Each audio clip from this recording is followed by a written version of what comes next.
Good morning, everyone. Wherever you are, I really hope that you are having as great a morning as we are about to have. Because guess what? This morning we have a guest, and you can tell I'm super, super excited to have her with us. So, little quick backstory, Emma and I met, oh gosh, over a year now. We were doing a similar program, and while the program didn't deliver what I wanted, it gave me some of the sweetest, sweetest gifts and some new friends that we have been together since then. So it really did. I have lots to be grateful for with that. And where else should we be talking about that than getting it done with gratitude?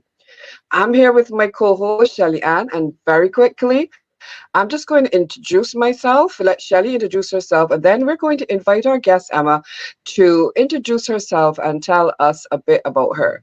So, I'm Karen Williams Thompson, your life and business strategist, and what I do is I help women get super, super clear on what is it they really want.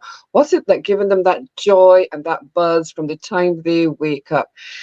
We get to explore what's getting in your way. What are the stories you may be holding on to that are saying, maybe this isn't for me, but in the back of your mind, you know you still want it and you know it really is not true. But the best part is we get to create this masterpiece of a plan based on your vision of what you want to achieve so that you can live the life that you want on your terms. And as always, we do this best when we do it with gratitude. Shelley, how are things in your side of the world?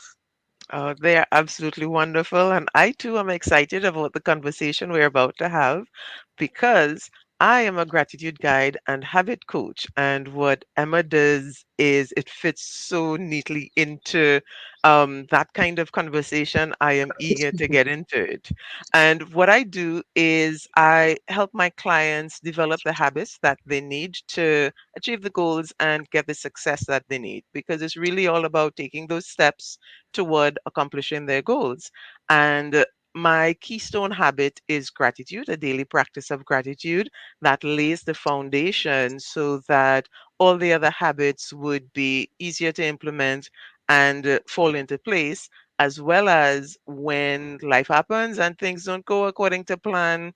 We also use gratitude to help us get back up and keep going. And I guess this is where it's a good opportunity to get Emma introducing herself and telling us what she does because you'll understand why I'm excited and why Karen is so excited as well. So, hello everybody. Thank you so much for having me, ladies. I'm flattered, it's really kind of you, and also for making so much effort to move this around me because I'm on the other side of the world. So, I really appreciate all of that. So, I'm Emma. A lot of people call me Snippy, and I'm a success and resilience coach. I specialise in working with people from property and construction because I'm an ex-surveyor, and I basically help people level up in leadership, life, and love.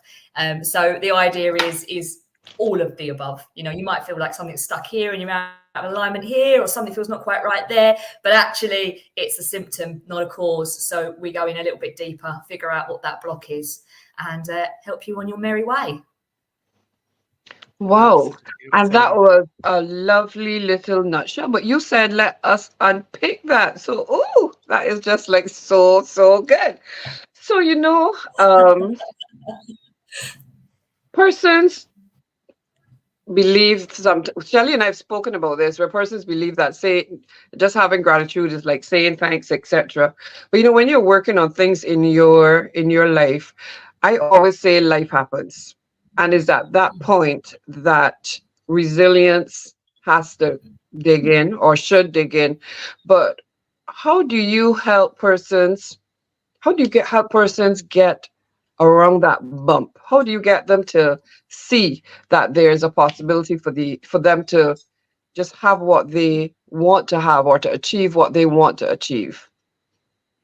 That's a good question. I think the first thing to do is to figure out what you mean by resilience, because resilience is like confidence. Good. It's a different thing for every single person. And Mm. originally, my title title was confidence and resilience coach, but I found that people thought that meant I work with people with no confidence, and not the case at all. I tend to work with people with lots of confidence, but there's something that they're feeling less confident about, so I changed the title basically.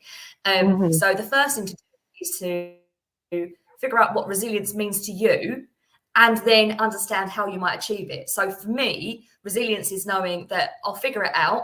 If I don't figure it out, I'll find someone else who can figure it out for me. And either way, it will pass. No one's going to die. It's all going to be fine. But for somebody else, it might be that they don't fall apart. For somebody else, it might be that they completely smash it. It's everybody's different. Everybody's idea of resilience is different. And I tend to work with clients on the understanding of building. We do a resilience ladder. So it's about understanding the telltale signs as you move up, because you'll have telltale signs as it gets worse and worse and your resilience is getting eroded. And having a toolkit, so you've got actions and counter actions for every time you kind of meet whatever it is that you're sensing. And some of them can be really silly things. So for me, I've got this ladder and it gets more and more complex. But my top rung is I can't stand listening to music. So I'm a massive muso. I love my music, proper geek. And if I find myself going for a walk and I don't fancy putting my headphones in, I think, you know what, I just can't face it today.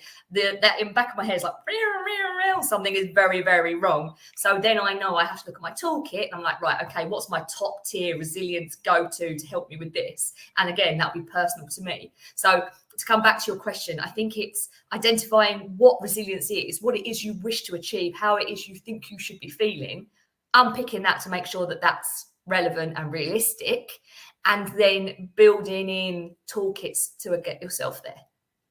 Mm. I love that. I really love it, but I see Shelly nodding, so I know that Yes. Shelly is chomping at the bit because And Shelly this is loves why I research, was love so habits, and excited. so I know your toolada has just sent her little buttons going ting ting ting. Exactly, bells, bells, bells, because this is for me what I heard in addition to everything you said so eloquently, what I heard was creating the habits that you can default to. Because when we get into situations like that where things start to unravel for us, what happens is that we usually default to whatever habit we're accustomed to. And what I'm hearing is that what you do with your clients is help them develop a new set of habits that can get them out of it rather than keep them in it. Because most of the times our habits keep us in the position of being stuck. And, we kind of default to, um, I guess, analyzing and overanalyzing and staying there thinking about the situation. But what you're talking about, that toolkit, I'm hearing strategies to implement that get us out of this and back on track. And Yeah, mhm, absolutely. And I would say that it's not always practical things. I feel like X, I do Y, although it is sometimes. And sometimes it's a matter of tricking yourself, right? So you might be feeling particularly flat one day, and you know that if you go to the gym, you'll feel better. But the last thing you want to do is go to the gym. So you might have a succession of things where you're like, right, I'm just going to put my trainers on. All right, I've got my trainers on. I'm just going to leave the house. But I'll tell you what, I'll walk to the gym because it's a decent walk, and then I'll exercise and I'll come home. All right, well, I'm here. I'll go in the door. Sod it. I might as well get on the treadmill for 10 minutes. Oh, look, I've done 45. And really, you're tricking yourself. But if you don't break it down, you might not necessarily take that next step. But it's not always practical things. So I have one client that I work with quite closely, and I've worked with him for about a year now. And his thing is about building in space. So he's a CEO. He's got 4 kids. He's runs his own business. He's mega busy. He's got a fabulous mind. The guy is, I love speaking to him as well. He's highly entertaining. And he just keeps his time so chocker that it was really clear to me that if he stopped and took a break, he felt like everything fell apart. And he felt like he always had to be delivering all the time, like bang, bang, bang, bang, bang. So with him, we've built in CEO days, we've built in space for him. And I made him, this is brilliant, I made him daydream on the train every morning for 15 minutes. And he was like, what, like yoga or meditation? I was like, no, I don't even want you to do that because I know you'll look to perfect it. I just want you to look out the window for 15 minutes every day. And the results he's had just from being forced to take space, because it brought everything to the surface. And as I said earlier, then we could start looking at the difference between the symptom and the cause. So what he thought was the issue was actually a signal, and the issue was something else entirely over here. So it's, you know, it's to each their own. So yes, it is habits, but they're not necessarily practical habits. Sometimes they're mindset. Oh, yeah, definitely. I love that. And I really love the impact of just looking out the window for 15 minutes every day. When we talk about gratitude, we always talk about being present. And that very example is as present as you can get. You're on the train, you are already in motion, going wherever you want, but you can be present in the moment by just looking out the window and seeing whatever comes up for you and how you feel for it. So you choose to be present in that moment. And there's so much then that you can really apply gratitude for in that moment. But I think the essential thing is that gratitude works best when you are in the present, when you constantly bring yourself to the present. So you hear us saying you get to do something. And so that your client, he got to look out the window and be be Mm. present. And I am sure that he would have had some really awesome results. So that's really, really lovely to hear. But from your own perspective then, Emma, how would you say, how would you, two things, how do you incorporate gratitude for you? Because I mean, I know a little bit about your story, but everyone doesn't. But you've got a whole set of stuff that's happening. So how do you incorporate gratitude into your daily routine so that that helps you with your productivity? Because our overarching theme this month is about productivity as well, and we're productive whether it is for work or for home and just, or for what community. So how do you incorporate that into your life? How does that So look for you? there's a particularly excellent question because, as you know, Karen, I've got a 4-month-old baby. So I've got a 4-month-old baby. I'm planning a wedding. I'm running a business. And it's fair to say that some weeks I have a couple of days where I don't find time to clean my teeth. Like, it is at all times. So kind of a routine as I knew it in my 30 odd years has now completely fallen away, and everything I've mapped out and knew for myself and got bolshy and shoulder swingy about has just gone out the window. So I had to really stop and think about what productivity and gratitude and all that means to me, and resilience and confidence, because everything you know about the world changes, doesn't it? They slap this baby on your chest and then everything falls apart. You're like, oh man, I didn't know anything about life until like 5 seconds ago, and now I've got to start again. And one of the things I'm really keen on, and I'm keen on it because I want to teach it to my son as well, is that you still got to take a bit of time and a bit of life for you, right? So when things are going up the wall, the baby's kicking off, everything feels really difficult, I'm struggling to get clients, say, and everything feels rubbish, there's the resilience, the toolkit and the ladder and that, but also some of it's just, I've got this boy, he's wonderful. I've got this man, he wants to marry me, he's Hmm? wonderful. I've got this business, right? I can sack off today and no one's going to come after me because it's mine and I'm bloody good at it and I love it. And that's wonderful. And sometimes, you know, Karen, it's just the baby's falling asleep and I've got time to put the kettle on. And we all know as soon as you put the kettle on, they wake up. But by the by, if there's coffee in the cupboard, sometimes I'm just like, I'm so grateful for this cup of coffee. So it's about building in and sometimes appreciating that routine as you know it doesn't exist anymore.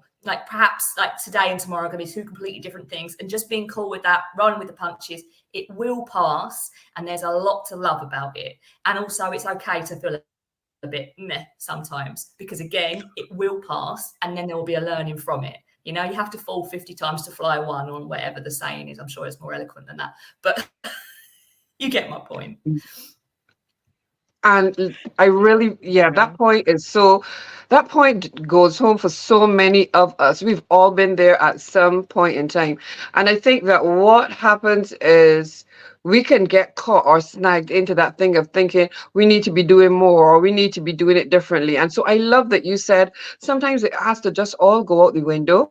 and you Mm. start, because you know a bit of stuff has happened in my life recently, and I have just had to reset, and I am just determined I will press that reset button as many times as I need to, because Mm. I am going on this journey. So I really, really get, and as you were saying it, I could literally see it. I could actually just see sitting down like with a cup of coffee, or me with my cup of tea, and it just be like, Mhm. oh gosh, this is just like so awesome.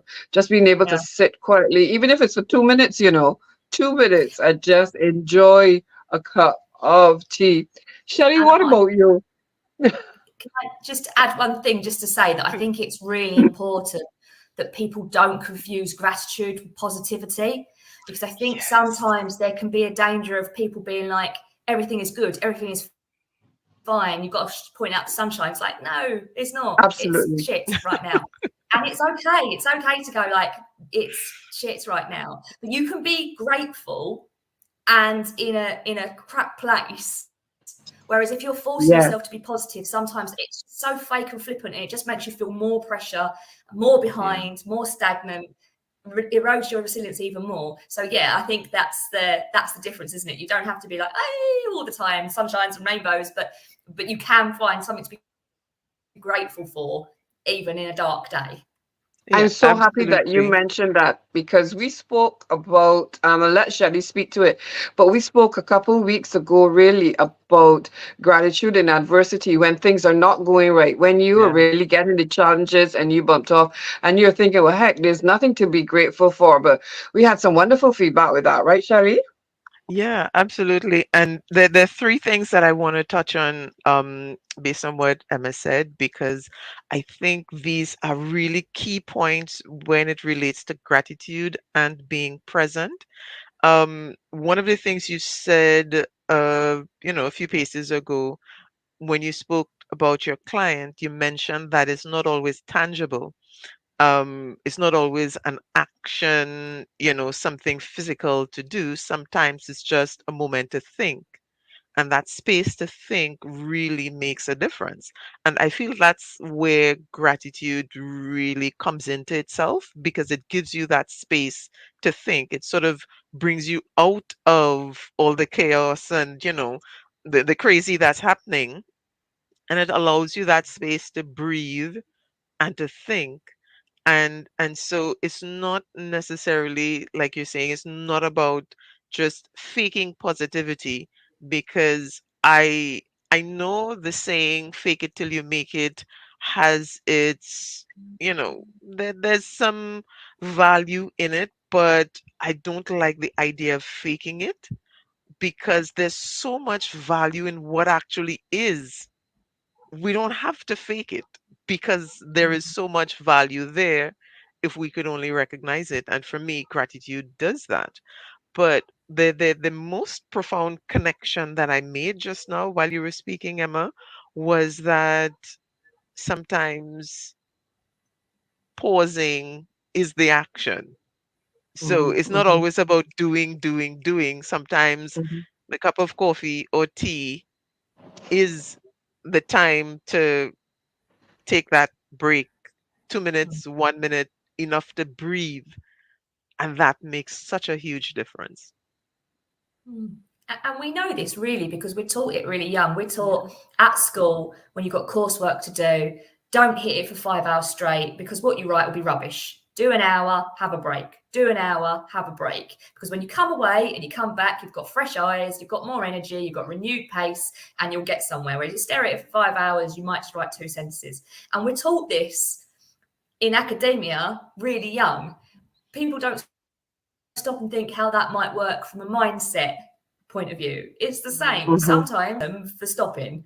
And it's true, it's like if you were training for, not that I've ever ran further than the bus stop in my life, but if you were training for a marathon, it's, I think, well known that you don't just get up one day and run 20 miles. You do a bit, you break, you do a bit, you break, and you build Yeah. up again your resilience, well, physical resilience, but same, right? And you're right about one thing. It's both of them. It's both the physical resilience and the mindset, even in preparation for that run. Mm. Shelley, I think I cut you just now. Sorry about that. You were going to say Oh, something. no, I always have something to say. You're speaking my language. This whole conversation has me excited, so that's fine.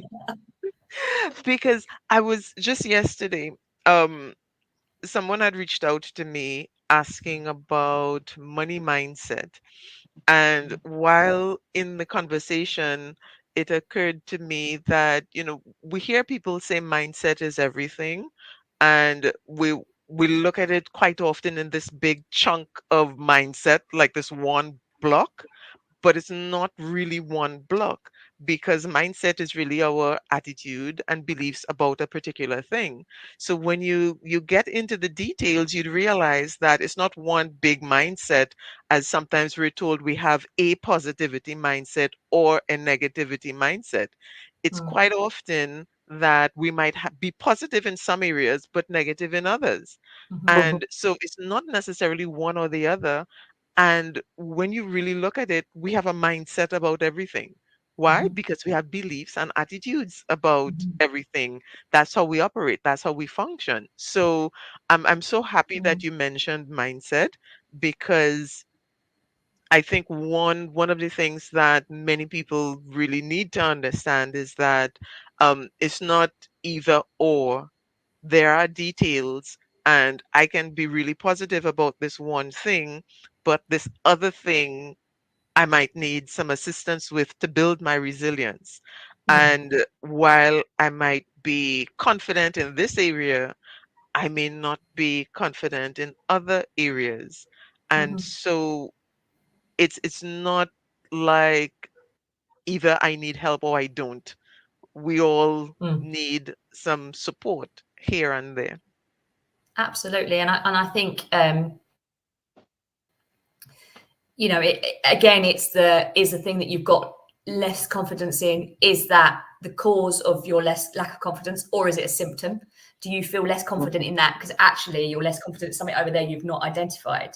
But as you were saying about belief systems, it comes back to kind of your core values, and your belief systems. So you've got your values deep down in your gut that are you Yeah. intrinsically, and some of those might be quite ugly, but they are what they are, and they're how you're built. Then you've got your kind of typical values, which are put on you by your parents, by society, blah blah blah, and then you've got your belief system, which is based on those two meshed together. And when they are not aligned, that's when people feel themselves in a real state of flux. You might intrinsically feel that you need to look after yourself because no one else is going to, but you've been taught to be excessively kind, and those two things mhm, together put you in this strange belief system where you see the world's conflicting all the time. So actually you feel like you have no confidence in this, but it all comes back down to your values being misaligned. So it's all different pathways to the same destination, isn't it, of identifying what it is that is the rub, that is the issue.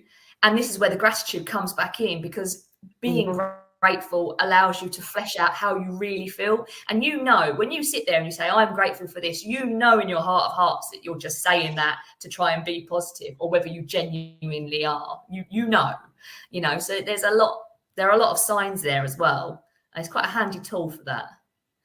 Yeah. yeah. Yeah, it is. Yeah, that's true. And that led me, as both of you were speaking, I was thinking, what about the person who has encountered this block? So they're really in that place where resilience and gratitude needs to show up, because when we are facing resilience, is we're trying to bounce back from something that has happened in life, or something that has presented itself to us, and we need to find a way to get around, over, or under. So how have you seen gratitude help people through this, or how in your role would you guide people around that bump? Because y'all said some really really interesting things, about the different things being in alignment, which would lead down a whole road with clarity. So I'm not even going to jump in there this morning, because that's something I totally love. But yeah, so what do you think about that for those persons, Emma, who are really in that place? Boom. So again, it's the same as the figuring out success. It's the same as figuring out Yeah. resilience. It's the same about figuring out confidence. It's understanding what that means to you. What is Yeah. it that's causing the rub? And it's not always clear. You can't expect people to just turn up on a call with you, talk to you for an hour, and then be like, my mum didn't love me enough. Got it. It's not it's not that straightforward. It's about, I find when I'm working with people, it's about giving them the space and asking them the questions that allows them to what's the word? Not compete, to contradict maybe their own thoughts and processes. I Hmm. often say I like to give people the space to be ugly. I like people to feel trusted enough in the space with me that they can say things out loud that makes them squirm to say out loud. Because the idea Hmm. is we have a safe space there where we can explore all the angles without any impact on your career, any impact on your life, any impact on your relationships. Like, say someone come to me and they said, I'm really thinking about having an affair or something. I wouldn't judge them for that. I'd be like, okay, well, let's see what that means. What does that, why, what are you looking for? Because out of that, when you give people that room to breathe, when you give people that unapologetic space with no judgment, they figure out what it is that they want. And then Hmm. they are grateful. So it might be on that affair setting, actually the person I'm with is the love of my life. They've been wonderful to me this whole time. I'm just really frustrated and I feel unattractive and unloved because I haven't done anything for myself in 5 years. I need to get some new girlfriends and go out and have a laugh. That doesn't mean leaving my partner. Or it might be, yeah, they need to go. But we flesh that out there without having the impact. And then once they know what they want, once they understand what they need, that's when you're like, oh, I'm so grateful for the relationship I do have, or I'm so grateful for the girlfriends that I can lean on, or I'm so grateful that I have this space to know myself. I'm so grateful for me and what I am for myself. So again, it comes back to space. It sounds like a really cheesy answer, but it's giving people the room and permission in a non-judgmental environment to just explore all the ugly Hmm. bumps and bruises and see what's left. And sometimes you have to be grateful for the ugly stuff. And that's the You hard do. stuff to say. That's the stuff that takes resilience. Yeah. To be like, do you know what? I feel like this, and it's a horrible thing because it's just not. I can't stand the in-laws, and I'm going to have to just. I can't. Do you know? It's can't. These are horrible things to say, but if you've got the space to genuinely explore that, and that was a really flippant example, but you know what I mean. It just airs everything. Once you know how you feel and what it is you're addressing, what it is you're aiming for, it's easier to build the resilience and it's easier to build the gratitude because you know what you're working with. Yeah. And I And think that that is the gold right there because in that, sorry, Shells, in that moment of the awareness, you are truly grateful because something that you said really yeah. just brought it home for me. You got to offload in that safe space something that you've been carrying. It's been a weight that you have been carrying on your own for heaven knows how long. But here it is now. You're in this space and you actually get to just let it all out to be.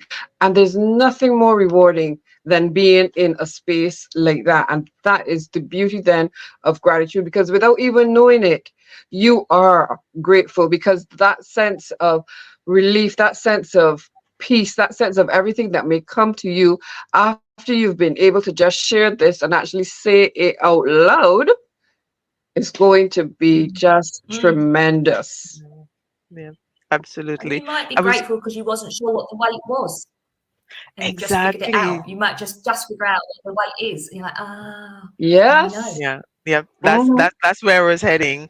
And one of the things that I've recognized is that, sometimes when clients they're really stuck and they're in these, unhappy places, they want something big and grand to do to get themselves out of it. And sometimes they want you to tell them, okay, go and do these things and it will be solved.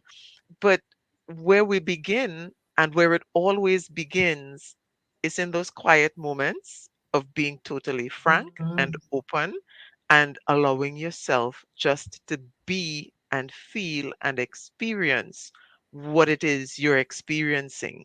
And so sometimes it's the little things. So when you hear people say, it's simple, it's not because there aren't challenges, but it's because these are the little things, these are the simple things, and this is where you begin. Yeah. Y'all are not going to believe it, but 30 minutes have come and just about gone. I feel as if we were now just warming up. I can't believe it. This is that's been so. So I am really not going to take up more of that time. What I am going to invite though is for Emma to, give us some closing comments and anything that you really want to leave our listeners with. And we really want to thank you all for being here with us, for following us, and for supporting us on this journey.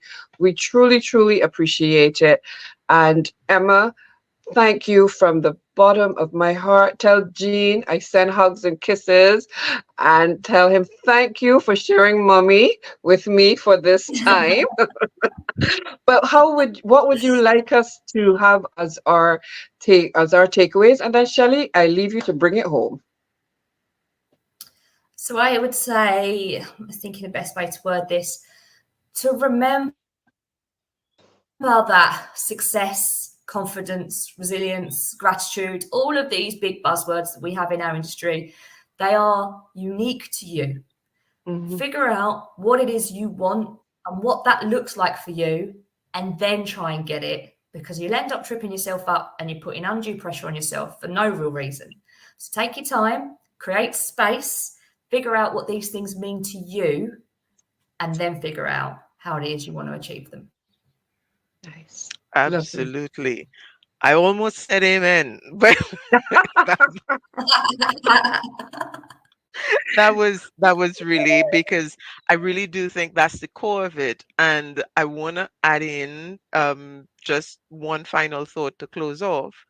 Don't think that you have to do it alone, because there are people like Emma, like Karen, like myself, who can assist you and give you that safe space to have that conversation with us and with yourself out loud, out in the open, so that you could see and gain that clarity. So, really and truly, don't think that you can do it alone. And gratitude is the simple step, the quick step that can help you get started and get going on this awesome journey of self discovery and self mastery. So, thank you so much for those of you who are looking at it live, those of you who are looking at the replay. We appreciate you. We're looking forward to your comments and your feedback. And we would put contact information for Emma in the comments so that you'd be able to find her, because believe me, you definitely want to have a conversation with her. All right. So thank you very much. And remember, you can get it done with gratitude.